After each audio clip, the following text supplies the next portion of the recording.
तो चलिए आगे बढ़ते हुए आपको जानकारी देते हैं। पश्चिम बंगाल से बहुत बड़ी खबर सामने आई है। पश्चिम बंगाल के पूर्वी मिदनापुर जिले स्थित हल्दिया पेट्रोकेमिकल लिमिटेड HPL यानी कि के प्लांट में नेफ्था पाइपलाइन में लगी भीषण आग ने औद्योगिक सुरक्षा व्यवस्था को लेकर गंभीर सवाल खड़े कर दिए हैं। इस हादसे में करीब 30 लोग घायल हो गए हैं, जिन्हें तुरंत अस्पताल पहुंचाया गया। कंपनी के अनुसार सभी घायलों को आवश्यक चिकित्सा सहायता उपलब्ध कराई जा रही है और उनकी स्थिति पर लगातार नजर रखी जा रही है। कंपनी की ओर से जारी आधिकारिक बयान में कहा गया है कि प्रारंभिक जानकारी के अनुसार आग नेफ्था की कथित अवैध चोरी यानी कि अनऑथराइज्ड नेफ्था थेफ्ट पॉइंट वाले क्षेत्र के आसपास लगी हो सकती है। हालांकि कंपनी ने स्पष्ट किया है कि आग लगने के वास्तविक कारणों की पुष्टि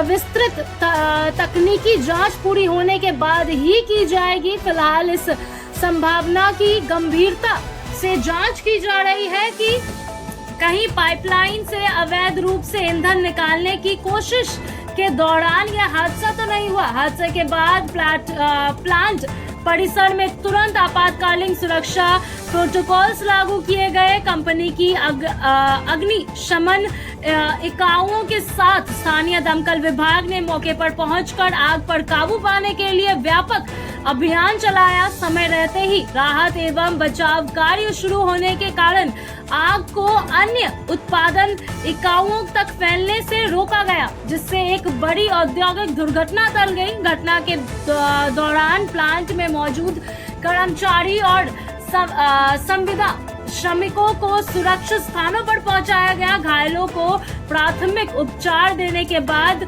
नजदीकी अस्पतालों में भर्ती कराया गया। चिकित्सकों के अनुसार अधिकांश घायलों को झुलसने, धुएं के संपर्क में आने और भगदड़ के दौरान लगी चोट के कारण उपचार की आवश्यकता पड़ी। कंपनी ने सभी प्रभावित कर्मचारियों को आवश्यक चिकित्सा सुविधा और सहायता उपलब्ध करने की आश्वासन भी दिए हैं। नेफ्था एक अत्यधिक ज्वलनशील पेट्रोलियम उत्पाद है, जिसका उपयोग पेट्रोकेमिकल उद्योग में विभिन्न रसायनों और प्लास्टिक उत्पादनों के निर्माण के लिए कच्चे माल के रूप में किया जाता है। विशेषज्ञों के अनुसार नेफ्था पाइपलाइन में किसी भी प्रकार का रिसाव, दबाव में बदला या बाहरी हस्तक्षेप अत्यंत गंभीर दुर्घटना का कारण बन सकता है। इसीलिए ऐसे संयंत्रों में सुरक्षा मानकों का कड़ी से पालन करना अनिवार्य होता है। कंपनी ने कहा कि घटना की विस्तृत जांच शुरू कर दी गई है और तकनीकी विशेषज्ञ पाइपलाइन सुरक्षा प्रणाली तथा संभावित अवैध गतिविधियों से जुड़े सभी पहलुओं की जांच कर रही है। यदि जांच में अवैध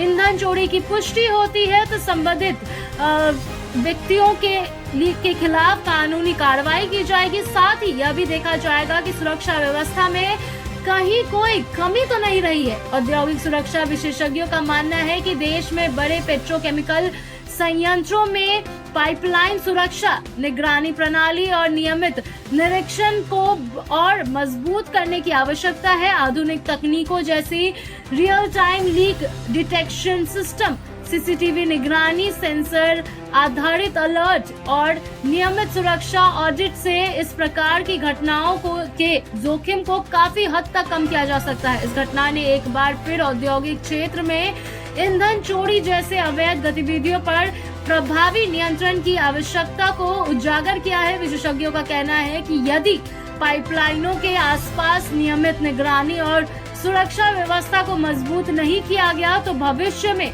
इससे भी बड़े हादसे हो सकते हैं।